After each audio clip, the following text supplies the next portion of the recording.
ஆனந்த வாழ்வளிக்கும் அவதார நாயகன், காக்கும் கடவுள் என்றெல்லாம் போற்றப்படும் மகாவிஷ்ணு அச்சாவதார மூர்த்தியாக ஆங்காங்கே கோவில் கொண்டு பக்தர்களுக்கு அருள் பாலித்து வருகிறார். ஈரோடு கஸ்தூரி அரங்கநாத பெருமாள் ஆலயம் 1000 ஆண்டுகளாக பழம்பெருமை மிக்கதாக விளங்குகிறது. முனிவர்களில் அதிக கோபக்கார முனிவராக சித்தரிக்கப்படுபவர் துர்வாச முனிவர். எதற்கெடுத்தாலும் பிடி சாபம் என சபித்து விடுபவர் துர்வாசர். வைகுண்டத்தில் ஸ்ரீமன் நாராயணனின் பாதுகாவலர்களான துவார பாலகர்கள் ஜெயன், விஜயன் ஆகியோர் துர்வாசரின் சாபத்திற்கு ஆளாகினர். சாப விமோசனம் பெற்ற ஜெயன், விஜயன் வழிபட்ட திருத்தலம்தான் ஈரோடு கஸ்தூரி அரங்கநாத பெருமாள் திருக்கோவிலாகும். ஓம் நமோ நாராயணாய. ஓம் நமோ நாராயணாய. ஓம் நமோ நாராயணாய. நமோ நமோ ஸ்ரீ நாராயணா, ஸ்ரீ ஹரி நமோ நாராயணா. அருள் தரும் உன் பாதங்களை நாடினேன் ஹரி நாராயணா. மங்களம் சுபமங்களம் கோவிந்தன் கீர்த்தனமே, கேட்டவர் இனி எய்துவார் பல சௌக்கிய பாகியமே. உயிரும் கோவிந்தம், இவ்வுடலும் கோவிந்தம், யாகம் கோவிந்தம், சுபயோகம் கோவிந்தம். நமோ நமோ ஸ்ரீ நாராயணா, ஸ்ரீ ஹரி நமோ நாராயணா. அனைத்திலும் உன் தத்துவமே தோன்றுமே ஹரி நாராயணா.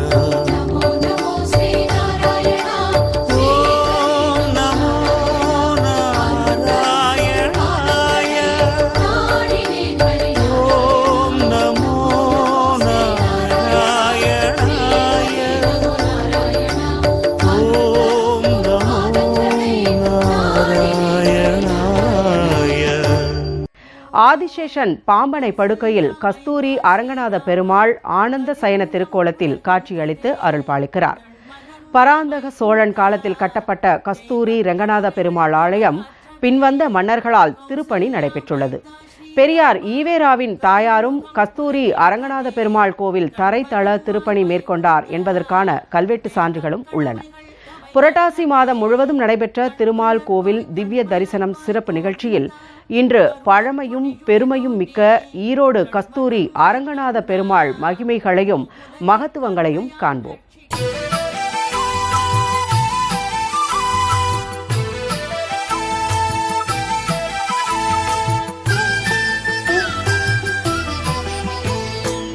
ஈரோடு ஸ்ரீ கஸ்தூரி அரங்கநாத சுவாமி சன்னதி ஸ்ரீதேவி பூமாதேவி தாயாருடன் உற்சவமூர்த்தி அமர்ந்திருக்கக்கூடிய ஒரு திருத்தலம். இங்கு எம்பெருமான் திருவரங்கத்தை போல பள்ளி கொண்ட அரங்கநாதர் இங்கே உள்ளே பள்ளி கொண்டிருக்கிறார். 5 தலை நாகத்தின் மீது பள்ளி கொண்டிருக்கிறார். ஸ்ரீதேவி பூமாதேவி சமேதராக ஜெயன், விஜயன் மற்றும் பிரம்மாவுக்கு அபயம் தரக்கூடிய வகையில் கதையுடன் காட்சியளிக்கக்கூடியவர் நம்முடைய கஸ்தூரி அரங்கநாதர். இவர் துர்வாசருடைய சாபத்தினால் ஜெயன், விஜயன் அந்த சாப விமோச்சனத்துக்காக நம்முடைய எம்பெருமானை தேடி வருகிறார்கள். அந்த சாபம் நீங்குவதற்காக. அதேபோல் பிரம்மாவும் துர்வாசருடைய கோபத்துக்கு ஆளாகி அந்த சாப விமோச்சனத்துக்காக எம்பெருமானை தேடி வருகிறார். இங்கு அவர்கள் அனைவருடைய சாபங்களையும் நீக்கி எம்பெருமான் ஒரு நல்ல ஆனந்த கோலத்தில் இருப்பதாக ஐதீகம். ஆனந்த சைன கஸ்தூரி அரங்கநாத சுவாமி என்று சொல்லலாம். அதே போல் அவர் 5 தலை நாகத்தின் மீது பள்ளி கொண்டிருப்பதனால் அனந்த சைனன் என்று கூட சொல்லலாம். அனந்த சைன கஸ்தூரி அரங்கநாதர் என்று கூட சொல்லலாம். 1000 ஆண்டுகளுக்கு மேற்பட்ட பழமை வாய்ந்த ஒரு சன்னதி இந்த திருக்கோவில். பராந்தக சோழன் காலத்தினுடைய உருவான ஒரு கோவில் இந்த திருக்கோவில். கல்வெட்டுகளெல்லாம் இருக்கிறது. அதே போல் இந்த சன்னதியின் உள்ளே நுழைந்தவுடன் ஒரு பெரிய கம்பீரமான ஒரு ராஜகோபுரம் காட்சியளிக்கிறது. அது கடந்த 2008 வருடத்தில் இந்த சம்பிரோக்ஷணம் என்று சொல்லப்படக்கூடிய கும்பாபிஷேக நிகழ்ச்சி இந்த திருக்கோயிலில் நடந்த பொழுது அந்த ராஜகோபுரம் உருவாக்கப்பட்டது. பல ஆண்டுகளாக, பல 60-70 ஆண்டுகளாக ஒரு ஆசைப்பட்டு பல பேரும், இந்த பக்தர்களும் இந்த திருக்கோயிலுடைய பட்டாச்சாரியார்களும் மிகவும் ஆசைப்பட்டு அந்த ராஜகோபுரம் கட்ட வேண்டும் என்ற ஒரு மிகுந்த ஆவலுடன் பக்த கோடிகள் எல்லாரும் சேர்ந்து 2008 வருடத்தில் அந்த ஆவல் சிறப்பாக நிறைவேறி மிக கம்பீரமான ஒரு ராஜகோபுரம் நம்முடைய திருக்கோயிலின் முன்னால் அமைந்திருக்கிறது. அந்த ராஜகோபுரத்தின் வழியாக நாம் உள்ளே நுழையும் போது உடனடியாக நம் இடது பக்கமாக உள்ளே நுழைகிறோம். அந்த உள்ளே வந்தவுடன் அதில் வலது பக்கமாக ஒரு கல்வெட்டு இருக்கிறது. அங்கு அந்த கல்வெட்டு ஈரோடு வெங்கடப்ப நாயக்கர் அவருடைய மனைவியார், அதாவது சொல்ல போனால் ஈவே ராமசுவாமி நாயக்கர் என்று சொல்லப்படக்கூடிய பெரியார் அவர்களுடைய தாயார் இந்த கோவிலுக்கு கடப்பைக்கல்கள் எல்லாம் தான் சேமித்து வைத்த தொகையிலிருந்து கடப்பைக்கற்கள் எல்லாம் போட்டிருக்கிறார்.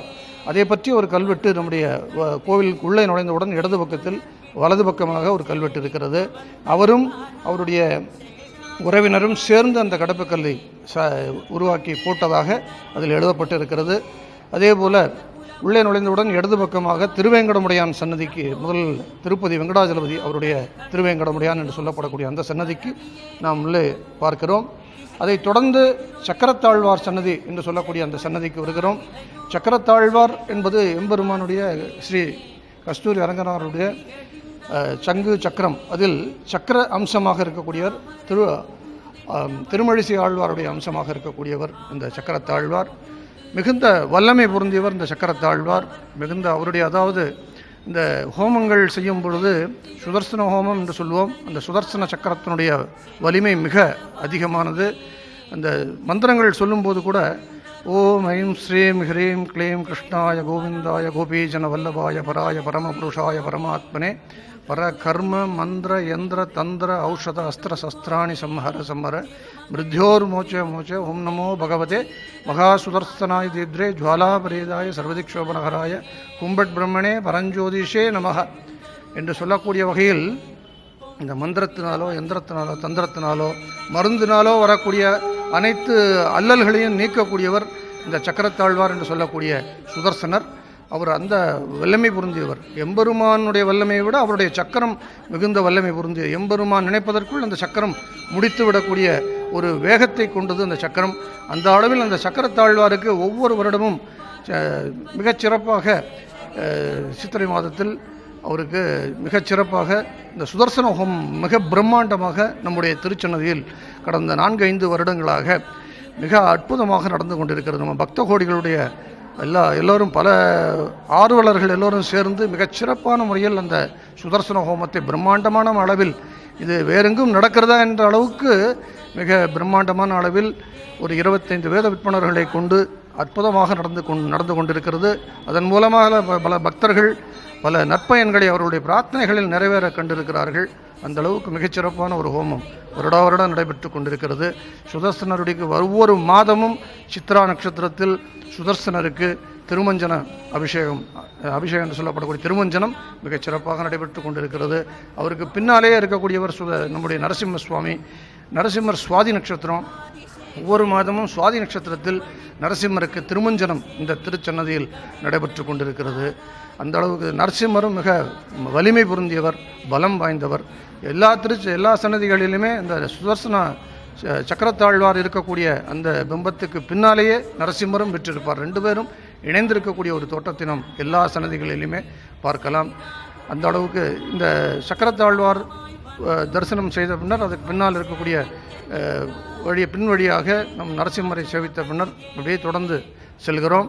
அப்படியே இந்த நந்தவனத்தின் பகுதியாக சென்று சுற்றி வரும்போது ஒரு 3 புதிய சன்னதிகள் நிர்மாணிக்கப்பட்டிருக்கிறது நம்முடைய சன்னதியில் கடந்த கும்பாபிஷேகத்தின் போது.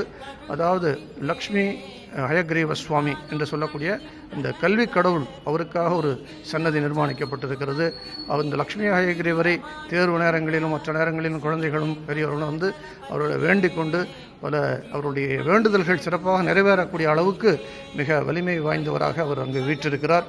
அதைத் தொடர்ந்து தன்வந்திரி பகவான் ஓம் நமோ பகவதே வாசுதேவாய தன்வந்திரே அமிர்தகலசகஸ்தாய சர்வாமிய நிவாசனாய திரிலோகிநாதாய மகாவிஷ்ணவே நமக என்று சொல்லக்கூடிய அந்த சகல வியாதிகளை நீக்கக்கூடிய தன்வந்திரி எம்பெருமான் அதற்கு அடுத்ததாக விற்றிருக்கிறார். உடல்நலக் குறைவு இருக்கக்கூடியவர்களெல்லாம் அங்கே வந்து பிரார்த்தனை செய்து கொண்டு அந்த பிரார்த்தனைகள் நிறைவேறக்கூடிய ஒரு சூழ்நிலை அங்கே இருக்கிறது. பார்க்கும்போது அந்த லக்ஷ்மி ஹயகிரிவருக்கு திருவோண நட்சத்திரத்திலும் அதே மாதிரி தன்வந்திரிக்கு ஹஸ்தா நட்சத்திரத்திலும் ஒவ்வொரு மாதமும் திருமஞ்சனம் அதாவது அபிஷேகம் சிறப்பாக நடைபெற்று கொண்டிருக்கிறது.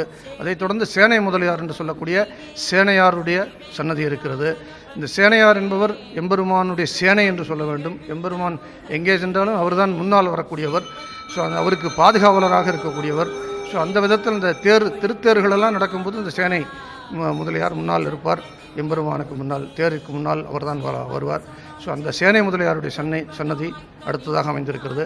அதற்கு அடுத்ததாக நாம் வரும்போது ஆண்டாள் திருக்கல்யாண மண்டபம் என்று சொல்லப்படக்கூடிய ஒரு அருமையான திருக்கல்யாண மண்டபம். வருடம் எம்பெருமானுக்கு திருக்கல்யாண உற்சவங்கள் அங்கே மிகச்சிறப்பாக நடைபெறக்கூடியது. கிட்டத்தட்ட ஒரு 2000 பேர் அமர்ந்து பார்க்கக்கூடிய அளவுக்கு மிக அற்புதமான ஒரு மண்டபம். அது கடந்த 1984 வருடத்தில் நடைபெற்ற கும்பாபிஷேகத்தின் போது சம்பரோக்ஷணத்தின் போது அந்த மண்டபம் நிர்மாணிக்கப்பட்டது. பட்டாச்சாரியார்கள் மற்றும் சுற்றி இருக்கக்கூடிய பக்த ஆர்வலர்கள் அவர்களெல்லாம் ஒன்று கூடி அந்த காலத்தில் 1984 மிகச்சிறப்பாக அந்த மண்டபத்தை நிர்ணயித்தார்கள். இன்று அந்த மண்டபத்தில் மிக சிறப்பாக கச்சேரிகளும் நாம சங்கீர்த்தன நிகழ்ச்சிகளும் ஒவ்வொரு வருடமும் நடைபெற்று கொண்டிருக்கிறது. அதே போல் இங்கே தாயார் அடுத்ததாக இந்த சேனை முதலியாரை முடித்துக்கொண்டு நாம் வரும்போது அங்கே தாயார் சன்னதி கமலவல்லி தாயார் என்று சொல்லப்படக்கூடிய தாமரையில் விற்றிருக்கக்கூடிய மகாலட்சுமி அதனுடைய அம்சம். இந்த மகாலட்சுமி அங்கே இருக்கிறார். கமலவல்லி தாயார் அங்கே ரொம்ப விசேஷமாக எல்லா பக்த கோடிகள் எல்லாரும் வந்து பிரார்த்தனை செய்து கொண்டு செல்கிறார்கள். ஒவ்வொரு வாரமும் வெள்ளிக்கிழமை வந்து இந்த சுக்கிரஹோரை என்று சொல்லப்படக்கூடிய இரவு 7:45 ஒரு 8 மணிலிருந்து 9 மணிக்குள் பார்த்தா பக்த கோடிகள் பலமான பிரார்த்தனைகளுடன் திருமண பிரார்த்தனை மற்ற கல்வி பிரார்த்தனை எல்லா பிரார்த்தனைகளுடன் ஒவ்வொருவரும் நிறைய மல்லிகை பூவை வாங்கி கொண்டு வந்து இந்த தாயாருக்கு சாத்தும் பொழுது அவருடைய வேண்டுதல்கள் பல பேருடைய வேண்டுதல்கள் மிகச்சிறப்பாக நிறைவேறி இருக்கிறதை நாங்கள் கண்கூடாக பார்த்து கொண்டிருக்கிறோம். ஒவ்வொரு வாரமும் அந்த கூட்டம் அதிகரித்து கொண்டே இருப்பதை நாங்கள் பார்க்கிறோம். அவர்கள் அந்த பலனை பெற்றதனால் அந்த வரக்கூடிய ஒரு நிகழ்வு. அந்த விதத்தில் இந்த தாயார் மிக அற்புதமான ஒரு பலம் வாய்ந்தவர். அவர் நம்முடைய அந்த தாயாருடைய கண் பார்வை நம்ம மேல் பட்டாலே ஒரு பெரிய ஒரு பலம் நமக்கு கிடைத்ததாக அர்த்தம். அந்த அளவுக்கு அந்த தாயார் கண் நம்மை பார்ப்பதாகவே நமக்கு தோன்றும். ஸ்ரீரங்கத்தில் இருப்பது போலவே இங்கே கமலவல்லி தாயார் என்று சொல்லக்கூடிய சன்னதி அங்கே மகாலட்சுமி சன்னதி. அதை முடித்து அப்படியே வரும்போது அங்கே அந்த ஆண்டாள் திருக்கல்யாண மண்டபத்தின் வழியாக வருகிறோம். அங்கே வரும்போது முன்னால் துளசி மாடம் இருக்கிறது. தாயார் சன்னதிக்கு ஏற்ற மிக அழகான ஒரு துளசி மாடம். அதை தாண்டி வரும்போது எம்பெருமானுடைய அரங்கநாதருடைய திருப்பாதம் இங்கே இருக்கிறது. சூடி கொடுத்த சுடர்வடி பாடி அருளிய நட்பாமாலை என்று சொல்லக்கூடிய அந்த திருப்பாவை 30 பாடல்களை மிக அற்புதமாக பாடி ஒவ்வொரு வருடமும் இங்கே மார்கழி மாதத்தில் அதிகாலை நேரத்தில் கிட்டத்தட்ட ஒரு 4-4:30 மணி அளவில் ஒரு 500 பேருக்கு மேலாக பக்த கோடிகள் இங்கே வந்து குழுமி மிக அற்புதமாக அந்த கோவிலை சுற்றி அந்த 30 திருப்பாவை பாடல்களை பாடிக்கொண்டே வருவார்கள்.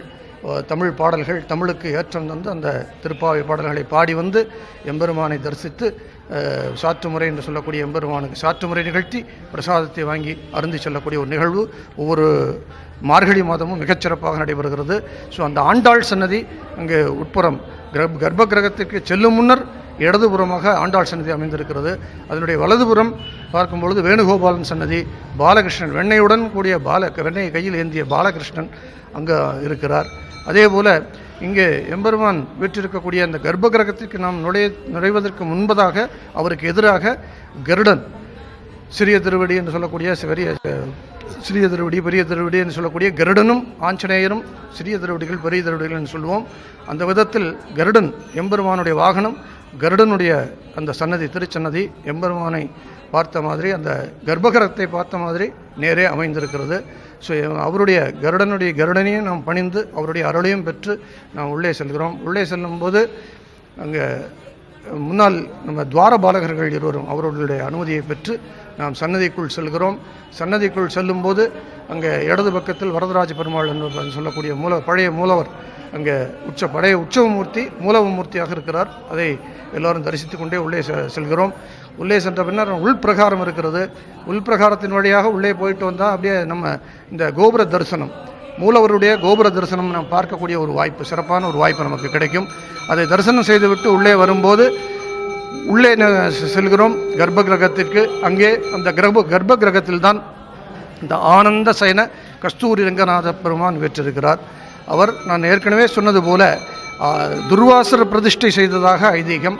இது 108 தலங்கள் சார்ந்ததல்ல, அபிமான தலம் என்று சொல்லக்கூடிய எல்லோருடைய அபிமானத்தினாலும் உருவான ஒரு தலம். பல ஆயிரக்கணக்கான பக்த கோடிகள் வணங்கக்கூடிய ஒரு சிறப்பான ஒரு தலம் இந்த தலம். அதே மாதிரி இந்த எம்பெருமானை நாம் வணங்கினால் மிக அற்புதங்கள், நம்முடைய வேண்டுதல்கள் மிகச் சிறப்பாக நிறைவேறி கொண்டிருக்கிறது என்பதை அனைவருமே உணர்ந்திருக்கிறார்கள். இங்கே வரக்கூடிய அந்த காலத்திலிருந்து இந்த வரக்கூடிய பக்தர்கள் எல்லோரும் நல்ல நிலையை பெற்றிருக்கிறார்கள் என்பது ஒரு மகிழ்ச்சியான ஒரு நிலை. இந்த சன்னதியில் எம்பெருமானை மூலவரை நாம் தரிசித்து விட்டு அப்படியே அங்கே மூலவரை தரிசிக்க செல்லும் போது இடதுபுறத்தில் அந்த சுவற்றோடு சேர்த்து ஆயர்வாடியில் கிருஷ்ணன் அந்த இருந்த ஒரு நிலை அந்த சுவற்றில் இருக்கிறது. அவரையும் நாம் தரிசனம் செய்து கொண்டு இந்த மூலவர் பெருமானை தரிசனம் செய்கிறோம். இங்கே கஸ்தூரி அரங்கநாத பெருமானுக்கு, ஆனந்த சயன கஸ்தூரி அரங்கநாதருக்கு ஒவ்வொரு வருடமும் ஆணி மாதத்தில் கேட்டை நட்சத்திரத்தில் ஜேஷ்டாபிஷேகம். கேட்டை நட்சத்திரம்னா ஜேஷ்டா நட்சத்திரம்னு சொல்லுவோம் சன்ஸ்கிரிட்டில். அந்த ஜேஷ்டா நட்சத்திரத்தில் அவருக்கு அன்று ஒரு நாள் மட்டும்தான் அபிஷேகம், அதாவது திருமஞ்சனம். அது திருமஞ்சனம்னா எப்படி அப்படின்னா, அந்த சந்தன கட்டைகளை கொண்டு நம்முடைய சன்னதியிலேயே தைலம் காய்ச்சி தைலம் எடுத்து, அந்த தைலம் ரொம்ப சிக்கலான சிரமமான ஒரு ப்ராசஸ். அந்த ப்ராசஸ் இந்த பட்டாச்சாரியார்கள் அந்த காலத்திலிருந்து, பெரிய பட்டாச்சாரியர்கள் காலத்திலிருந்து இந்த தைலம் எடுக்கக்கூடிய நிகழ்ச்சி நடந்து, இந்த தைலத்தை எடுத்து எம்பெருமானுக்கு ஆணி கேட்டை அன்று அணிவிக்கப்படும். அதுதான் அவருக்கு திருமஞ்சனம். வேற தீர்த்தம் கொண்டோ பால் கொண்டோ திருமஞ்சனங்கள் கிடையாது. பள்ளி கொண்ட பெருமாளுக்கு, உற்சவமூர்த்திக்கு மட்டும்தான் திருமஞ்சனம் இந்த சன்னதியில் நடைபெறும். அந்த பள்ளிகொண்ட பெருமானுக்கு அந்த கேட்ட ஜேஷ்டா நட்சத்திரத்தில் அந்த தைலத்தை அணிவித்த பின்னர் 48 நாட்களுக்கு அதாவது ஒரு மண்டலம் அந்த மேலே அணிவிக்கப்பட்ட தைலம் பாடமாக வேண்டும். அதனால் எம்பெருமானுடைய திருமுகத்தையும் பாதத்தையும் மட்டுமே நாம் தரிசனம் செய்ய முடியும். அவருடைய திரு உடம்பை நாம் தரிசனம் செய்ய முடியாது. ஏன்னா வஸ்திரம் இல்லாத ஒரு சூழ்நிலை. அதனால் முகத்தை பார்க்கலாம், பாதத்தை பார்க்கலாம். ஒரு 48 நாளைக்கு அப்படிப்பட்ட ஒரு தரிசனம். அந்த 48 நாட்களுமே அந்த மண்டல பூஜை நடக்கக்கூடிய சமயத்தில் உற்சவமூர்த்திக்கு அங்கேயே வைத்து, அந்த மூலவருக்கு முன்னால் வைத்து தினசரி காலை ஒரு 6:30 மணி சுமாருக்கு திருமஞ்சன நிகழ்ச்சி ஒவ்வொரு நாளும் 48 நாட்கள் தொடர்ந்து நடக்கும். அதேபோல் அது நிறைவடைந்த ஒவ்வொரு நாளும் இந்த திருமஞ்சனம் நிறைவடைந்தவுடன் சகஸ்ரநாம அர்ச்சனை என்று சொல்லக்கூடிய 1008 பெயர்களால் எம்பெருமான் அவரை போற்றி வாழ்த்தி நம்ம அந்த அர்ச்சனை செய்வோம். சகஸ்ரநாம அர்ச்சனை முடிந்து, சாற்று முறை முடிந்து, பிரசாதம் இந்த 48 நாட்களுமே எம்பெருமானுக்கு குளிர்ச்சியான பிரசாதம் தான் தேவை. அதாவது இந்த சந்தன தைலம் என்பது ஒரு ஹீட்டான ஒரு விஷயம், ஒரு சூடான ஒரு விஷயம். அதனால் அவருக்கு குளிர்ச்சியான பிரசாதம் வேண்டும் என்பதற்காக அந்த 48 நாளும் நாம் தயிர் சாதம் மட்டுமே, தத்தியோனம் என்று சொல்லப்படக்கூடிய அந்த தயிர் சாதத்தை மட்டுமே நைவேத்தியமாக படைத்து எம்பெருமானுக்கு அந்த வழிபட்டு சாற்று முறை செய்து எல்லா பக்தர்களுக்கும் இந்த 48 நாட்களும் விநியோகிக்கப்படுகிறது. அதைத் தொடர்ந்து புரட்டாசி மாதம் வந்தால் ஒரு பெரிய கோலாகலமான ஒரு சூழ்நிலை தான். இங்கே ஒவ்வொரு சனிக்கிழமையும் மிக அற்புதமாக இந்த சன்னதியில் அதிகாலை முதல் இரவு 10-11 மணி வரை தொடர்ந்து பக்தர்கள் மிக அருமையான தரிசனம். இங்கே நமது சன்னதியில் எத்தனையோ ஆர்வலர்கள் எல்லாம் புஷ்பங்கள் வாங்கி, வஸ்திரங்கள் வாங்கி, அதுவும் இல்லாமல் இங்கே அதிகாலை ஒவ்வொரு புரட்டாசி சனிக்கிழமையும் அதிகாலை முதல் காலை ஒரு 4-4:30 மணி முதல் இரவு 8-9 மணி வரை திருப்பதி அளவுக்கு, திருப்பதியும் விஞ்சி விடக்கூடிய அளவுக்கு மிக அற்புதமான தரம் நிறைந்த நெய்யால் செய்யப்பட்ட பிரசாதங்கள் அள்ளி அள்ளி கொடுக்கக்கூடிய பக்த கோடிகள் அளவுக்கு அதிகமாக வளர்ந்து கொண்டே செல்கிறது. இந்த கோயிலில் பல கைங்கரியங்கள் பல பேர் செய்து கொண்டிருக்கிறார்கள். அந்த விதத்தில் ஒவ்வொரு மாதமும் ஒவ்வொரு வாரமும் மிக அற்புதமான பிரசாதம் வழங்கப்பட்டு வருகிறது. அதே மாதிரி ஒவ்வொரு புரட்டாசி சனிக்கிழமை மாலையிலும் நாம சங்கீர்த்தன நிகழ்ச்சி, காலையில் நாதஸ்வர இன்னிசை நிகழ்ச்சியுடன் நிகழ்ச்சிகள் தொடங்கி மாலை நாம சங்கீர்த்தன நிகழ்ச்சி என்று சொல்லப்படக்கூடிய பஜனை நிகழ்ச்சி ஒவ்வொரு வாரமும் மிக அற்புதமாக ஏற்பாடு செய்யப்பட்டு மிக பெரிய பெரிய பாகவதர்கள் எல்லாம் இங்கே எம்பெருமானுடைய நாமத்தை பாடிச் செல்கிறார்கள் என்பது ஒரு சிறப்பான ஒரு விஷயம். இந்த புரட்டாசி மாதத்தை கடந்து அப்புறம் மார்கழி மாதம், நான் ஏற்கனவே சொன்ன ஆண்டாளுடைய அந்த அவருடைய புகழை போற்றுவதற்காகவே இந்த மார்கழி மாதம் முழுக்க திருப்பாவை பாடல்கள் தமிழாலேயே சிறப்பாக இந்த வழிபாடு நடக்கும். இன்னொரு விஷயம் என்னென்னா, இந்த திருப்பதியில் கூட இந்த மார்கழி மாதத்தில் காலை நேரத்தில் திருப்பாவை என்கிற அந்த தமிழுக்குத்தான் ஏற்றம் தருகிறார்கள். அது ஒரு தெலுங்கு மாநிலமாக இருந்தால் கூட தமிழ் திருப்பாவை என்று சொல்லக்கூடிய ஆண்டாள் இயற்றிய அந்த 30 பாசுரங்களும் மிக அருமையாக மார்கழி மாதத்தில் இசைக்கப்படும். அந்த விதத்தில் மார்கழி மாதம் புரட்டாசி மாதத்தில் இன்னொரு சிறப்பான ஒரு விஷயம், திருத்தேர் விழா, பிரம்மோத்சவ விழா என்று சொல்லக்கூடிய 10 நாள் திருத்தேர் விழா கடந்த கிட்டத்தட்ட ஒரு 15-20 ஆண்டுகளாக மிக அற்புதமாக, நடுவில் தொய்வு ஏற்பட்டிருந்தது, இப்போ மிக அற்புதமாக நடக்கிறது. இந்த மார்கழி மாதத்தில் வைகுண்ட ஏகாதசி என்று சொல்லக்கூடிய ஏகாதசிகளில் உயர்ந்த ஏகாதசி வைகுண்ட ஏகாதசி. அந்த நாளில் மிக அற்புதமான ஒரு சேவை இங்கே கிடைக்கும். கிட்டத்தட்ட இந்த ஒரு 50,000-60,000 பக்தர்கள் அன்று மட்டும் அதிகாலை ஒரு 4 மணியிலிருந்து அடுத்த நாள் கிட்டத்தட்ட காலை 1 மணி வரைக்கும் கிட்டத்தட்ட ஒரு 22-23 மணி நேரம் தொடர்ந்து பக்தர்கள் எம்பெருமானை தரிசனம் செய்யக்கூடிய ஒரு வாய்ப்பு இந்த சன்னதியில் உண்டு. ஒரு அற்புதமான, அன்றைக்கும் பிரசாதம் அள்ளி அள்ளி எல்லா பக்தர்களுக்கும் வழங்கப்படுகிறது. அருளோடு சேர்த்து பிரசாதம் வழங்கப்படுகிறது. கடந்த 5-6 ஆண்டுகளாக 24 மணி நேர நாம சங்கீர்த்தன நிகழ்ச்சியும் நம்முடைய கோவிலினுடைய வாசலில் பல ஆர்வலர்களுடைய ஆர்வத்தின் காரணமாக மிக பிரம்மாண்டமான நாம சங்கீர்த்தன நிகழ்ச்சி 5-6 ஆண்டுகளாக 24 மணி நேர நாம சங்கீர்த்தன நிகழ்ச்சி நடைபெற்று கொண்டிருக்கிறது என்பதை சொல்ல வேண்டும். புரட்டாசி மாதம் என்றாலே பெருமானுக்கு ரொம்ப விசேஷம். ஒவ்வொரு வருடமும் மிக சிறப்பாக நடந்து கொண்டு இருக்கிறது பெருவிழா. ஆயினாலே மாமன்னர்கள் கட்டி வைத்த அழியாத சின்னத்தில் நாம் எல்லோரும் காலடி வைத்து பெருமானுடைய ஆசி பெற்று பெருமாளுடைய வேண்டுதலுக்கு இணங்க நாம் பெருமாளுடைய பிரார்த்தனை பெறுவதோடு பெருமானுக்கு நாம் தொண்டு செய்ய வேண்டும். இந்த கோயில் 1000 ஆண்டு பழமை வாய்ந்த கோயில். இந்த கோயில் துர்வாச முனிவரால் போற்றப்பட்ட கோயில். துர்வாச முனிவர் நம்ம கஸ்தூரி அரங்கனார் வலதுபுறத்தில் அமர்ந்துள்ளார். இந்த கோயிலின் சுற்றியுள்ள மூர்த்திகள் திருவங்கடமுடையான், சக்கரத்தால் பழமை வாய்ந்த கோயில் மற்றும் சக்கரவர்த்த ஐகிரி, தன்வந்திரி, விஸ்வசேனர், ராமானுஜரர், 12 ஆழ்வார்கள், ஆஞ்சநேயர் மற்றும் கருடாழ்வார், வேணுகோபால் சன்னதியில் அமைந்துள்ளது. இந்த கோயிலில் வெள்ளிக்கிழமை தோறும் இரவு 8 மணியில் சுக்கிர வரையில் தாயாரை வழிபட்டு வந்தால் நினைத்த காரியம் நடைபெறும் ஒரு ஐதீகம். இங்கே பிரம்மோற்சவம் புரட்டாசி மாதம் திருப்பதியில் நடைபெறுமாறு இங்கே நடைபெற்று கொண்டிருக்கிறது. தினசரி சாமி ஒவ்வொரு இதிலையும் வாகனத்திலையும் தரிசனம் செய்வார் மற்றும் வைகுண்ட ஏகாதசி சிறப்பாக நடைபெறும். 24 மணி நேரமும் கச்சேரிகள், அன்னதானம் தொடர்ந்து நடைபெற்று கொண்டிருக்கின்றது. புரட்டாசி 5 சனிக்கிழமையும் இங்கு காலை முதல் இரவு வரை அன்னதானம் அனைவருக்கு வழங்கப்பட்டிருக்கின்றது. சோழர் காலத்திலே இந்த கோவில் கட்டப்பட்டது. இந்த கோவில் இங்கே இருக்கிறதுங்கிறது சோழர் கால மன்னர்கள் தான் கண்டுபிடிச்சாங்க. ஏன்னா இது துர்வாச முனிவரால் கட்டப்பட்ட கோவில். பெருமாள் இங்கே ஐதீகம் கொண்டதே அவரால் தான். இங்கே எல்லா சனிக்கிழமைகளும் மிகவும் சிறப்பான பூஜைகள் நடைபெறும். வெள்ளிக்கிழமை தாயாருக்கு சுக்கிர ஹோரையில் சிறப்பு பூஜை நடைபெறுது. அதில் வேண்டிய வரம் கண்டிப்பாக எல்லாருக்கும் வேண்டியது அனைத்தும் கிட்டும். இந்த கோவிலில் வேண்டியவனுங்க எல்லாருக்குமே.